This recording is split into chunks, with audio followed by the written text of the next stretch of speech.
Semakin hari kita membaca berita di televisi dan di koran-koran menjadi suatu long contemplation. Artinya apa?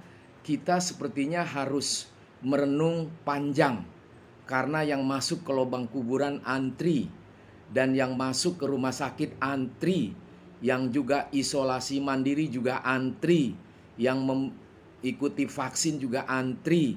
Semuanya serba antri karena menularnya Delta varian COVID yang sangat bergejolak, ganas, dan langsung mencari mangsa dan dibunuh secepat itu lebih menakutkan daripada COVID-19. Nah, bagaimana nih teman-teman melihat seperti ini? Apakah Delta varian itu masih dianggap acuh tidak acuh sebagaimana sebelumnya COVID-19 yang kita ketahui bersama? Menjadi gejolak di seluruh umat manusia di dunia. Khususnya kita bicara konteks Indonesia, tidak lagi Anda dan saya ini bermain-main dengan segala sesuatu opini yang serba sia-sia atau hal-hal mau digeser dalam aspek egosentris, konteks politik yang sempit dan hanya kepentingan jangka pendek maksud saya.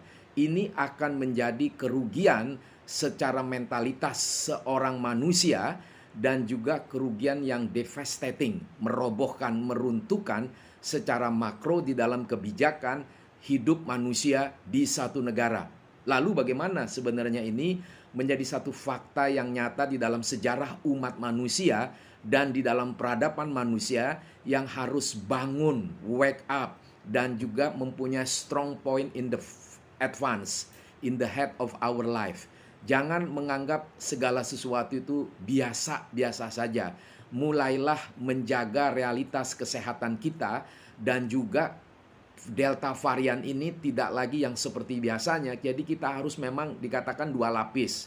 Betul ya. Dan juga kita tidak sembarangan keluar-keluar dan bersin-bersin batuk lalu di hadapan orang banyak, itu akan langsung meneplak, langsung menguber Anda dan saya, langsung Anda digiring sedemikian rupa, tumbang, pusing, muntah-muntah, dan akhirnya sadar ataupun tidak sadar, anggap acuh, sehingga seperti berita yang kita lihat sama-sama langsung lewat. Itu menjadi satu kesedihan yang panjang. Ada seorang anak muda juga yang saya tidak terlalu kenal, tapi pernah dia mendengar ceramah saya, dan pembimbingnya dia juga mengatakan, betul Bang Tumbur, dia pernah beberapa kali mendengarkan ceramah Bang Tumbur. Dia sudah meninggal. Ini menjadi satu kesedihan yang sangat menakutkan. Banyak lagi yang lain. Nah, apa yang saya mau kasih tahu di dalam analogi penularan dari Delta varian? Gua jadi berpikir, kenapa ya penularan Delta varian lebih disadari dan lebih peka, tapi penularan akan segala sesuatu yang rakus seperti korupsi, malas, narkoba, dan juga kebutaan-kebutaan hati nurani itu tidak pernah ada kepekaan.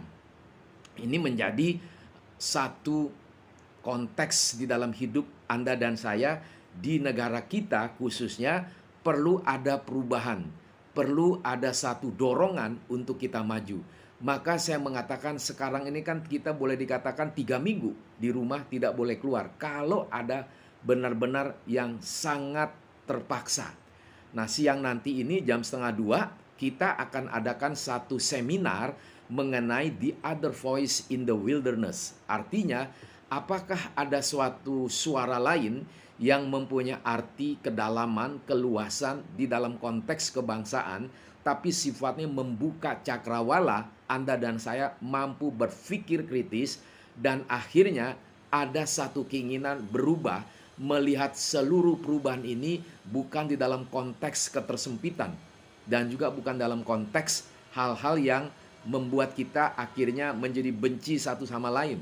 Kita mulai tinggalkan itu secara sadar. Dan biarlah hati nurani kita menjadi hal yang dibersihkan, yang disucikan di dalam keimanan kita masing-masing.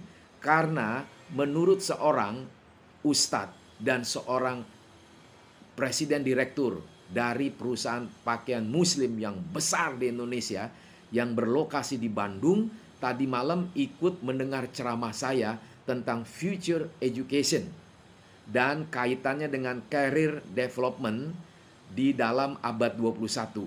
Dan dia mengatakan, Coach, ternyata saya semakin sadar di dalam era pandemi, di dalam era COVID Delta varian, ternyata pegawai-pegawai saya yang umur 30 tahun ke bawah, milenial, menjadi sesuatu yang sangat menarik. Mereka pinter, Coach. Mereka mau ada satu ide, tapi mereka mengakui karena mereka rajin di dalam ibadah Islam, mereka ikut satu spiritualitas Islam yang baik sehingga mereka bekerja sangat-sangat rajin dan mereka ada ide-ide bagaimana di dalam era pandemi ini omset mereka tidak turun secara drastis. Syukur alhamdulillah bos, ternyata anak buah saya ini semakin sadar. Jadi benar yang coach selalu katakan di ruang TOSI Strategic Management, setiap hari Jumat itu coach komunitas Jumat dan juga di mini MBA class. Itu menjadi satu hal yang menyejukkan jiwa saya sebagai seorang presiden direktur. Yes, saya mengatakan begitu. Dan kepada teman-teman kemarin yang hadir di ruang Zoom komunitas Jumat yaitu TOSI Strategic Man, mereka langsung mengatakan, yes coach, kita harus balik kepada original thinking, original ideas, dan original how to catch up everything to be happen. Nah, ini yang menjadi sesuatu sehingga saudara-saudara saya Kristen, peserta kemarin banyak yang Muslim yang brilliant. Mereka pendidikan yang sangat bagus dan posisi direktur. Nah, ini saya mengatakan puji Tuhan. Ternyata kita sama-sama orang beragama berbeda, tetapi mempunyai point of view to see everything in the future. Nah, itu menjadi satu kekuatan. Bagaimana kalau COVID dan Delta varian begitu cepat menular dan rame-rame orang masuk ke lubang kubur dan rame-rame orang acuh tidak peduli, harusnya kita kembali kepada sesuatu yang benar, kepada satu principle of life, the principle of healthy living in this kind of COVID-19. Itu menjadi sesuatu yang menarik bagi kita sama-sama. Sehingga saya berpikir yang kedua, kalau COVID begitu menular cepat dan langsung ada satu keadaan darurat, ada satu ketegasan, ada satu kepekaan. Kenapa yang namanya koruptor, kenapa yang namanya narkoba, kenapa yang namanya hal-hal yang sangat menakutkan ini orang tidak begitu cepat, sehingga banyak orang demo, the king of lip service, begitu nyata seperti apa. Saya rindu sekali berpikir banyak badan eksekutif mahasiswa in the next chapter atau in the next moment start to think how to convince our president, our elite political party know something, yaitu bagaimana kita mengeliminate, decreasing about corruption, dan juga masalah radikalisme, narkoba, kemalasan, sesuatu yang tidak mau berubah. Harusnya para intelektual muda membangkitkan gairah seperti itu. Maka kemarin malam yang ikut di TOSI Strategic Man mengatakan syukur alhamdulillah. Dan di situ mengatakan juga teman-teman yang lain, puji Tuhan, ternyata kita harus berlari dengan baik. Mereka mengatakan, coach, maafkan kami, mereka japri. Kalau selama ini kita tidak tahu ada komunitas Jumat yang inteleknya tinggi dan informasinya begitu mendidik, kenapa tidak bisa ratusan yang ikut? Saya langsung bilang, sesuatu yang bermutu nggak ada minat. Sesuatu yang bermutu dibutuhkan orang yang sadar dia juga nggak bermutu. Sesuatu yang bermutu harusnya disadarkan dia harus membawa orang. Orang mengatakan seringkali, oh saya sudah tahu, komplasensi, istilahnya bahasa Inggris. Dia tahu apa? Tahu untuk tidak mau tahu. Dia tahu karena dia kurang tahu. Dia tahu karena dia nggak mau tahu. Dia tahu karena dia takut bahwa dia tidak tahu apa-apa. That is the problem di dalam deconstruction of text everything in this life. Itu yang saya katakan kemarin di dalam mengenai the future of education makin lama. 2025 kemarin seorang pembicara yang saya undang yang brilliant otaknya alumni UI, dia juga pernah sama-sama mengenai worldview sama saya waktu itu. Dia saya panggil, kita duet berbicara. Dia seorang calon profesor, Dr. Roni Batubara. Minggu depan saya minta untuk bahas tentang finance. Nah ini dia mengatakan kenapa ya kita waktu mengajar di ruang kelas, kampus kami ini besar sekali, Universitas Petra di Surabaya. Dan semua mahasiswa umumnya mengatakan apa? Udahlah profesor, Bapak dosen, kirim saja sama saya, nanti saya bisa analisa, bandingkan dengan apa yang saya lihat di YouTube. Wah, itu saya bilang, that's point. Maka saya mengatakan kepada seluruh peserta dan Pak Roni, itu Profesor Roni mengatakan ada 2025, ada 10 skills job yang harus kita uber, yang harus kita kembangkan. Yes, saya bilang. Inilah yang selalu gue bilang, orang acuh. Kenapa gue bisa begitu? Karena gue seorang coach dan juga seorang speaker, public speaker dan juga business coach. I know everything what's happening going on. Itu yang terjadi di banyak perusahaan. Maka waktu gue diundang untuk menjadi pembicara workshop, tidak hanya online, juga offline, minggu lalu itu di Surabaya, mereka tergopoh-gopoh. Semuanya adalah umurnya 21, 24, IQ-nya di atas 140.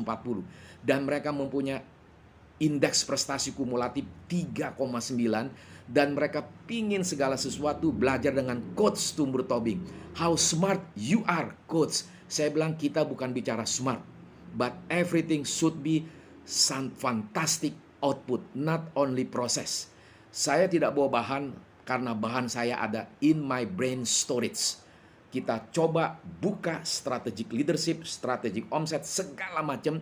Mari kita kembangkan. Dan gue sudah buktikan, gue nginep di satu hotel, gue bawa mesin virus protector, gue buktikan sama hotel tersebut bintang 4, dan gue buktikan, catch the moment. Makan pagi, gue langsung jual mesin itu, langsung orang tuh kaget. Baru minggu lalu mereka mengatakan, yes, our owner wants to order your mesin virus protector. Oh my God, this is in God's timetable. Jadi teman-teman, marilah kita selalu mempunyai spirit yang tidak pernah mundur, spirit yang terus maju. Makin produktif karena kreativitas kita selalu lentur dan membaca segala sesuatu yang berjalan. Bukan retorika, sesuatu yang hanya copy paste. Dan akhirnya kita tidak hidup di situ. Dan itu saya bersyukur kepada dua orang yang muda ini di Surabaya, umur 21-24, bahasa Inggrisnya friendly, kecerdasannya begitu luar biasa, dan mereka begitu senang. 4 jam langsung saya giling mereka, dan akhirnya mereka katakan, coach, kapan lagi datang ke Surabaya? Kalau bisa kita mengadakan seminar, workshop di online, kalau coach tidak bisa datang. Yes, tapi nggak free, saya bilang gitu. Kenapa? Karena segala sesuatu ada nilai, karena segala sesuatu ada kualitas, baik dalam waktu, energi, dan changing everything. Saya itu pengagum Elon Musk. Elon Musk mirip sama saya, cuman dia super kaya, gue super miskin. Tapi spiritnya sama, yaitu apa? Patahin, itu yang namanya SOP dengan sesuatu yang baru.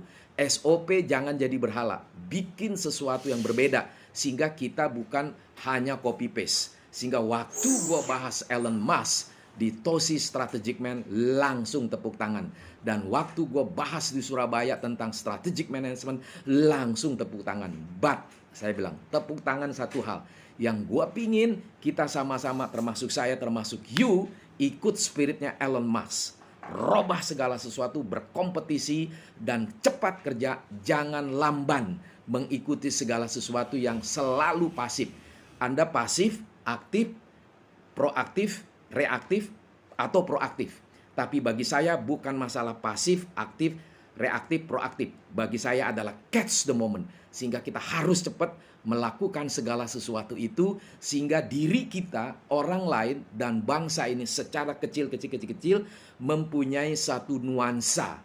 How to change everything in the next 2025 atau 2030 and 2050 and 2080. Di dalam komunitas saya sudah bahas itu semua berkali-kali sejak 5-6 tahun yang lalu. Lalu diulang lagi tahun ini berkali-kali menjadi sesuatu yang clear. Jadi bukan satu teori yang mati saja, tetapi real di dalam konteks kita berkarya, bekerja, dan sebagai intelektual dan sebagai seorang street smart. Sehingga kita berlari-lari in trajectory competition in the hyper everything in global community. Oke guys, see you someday. Thank you.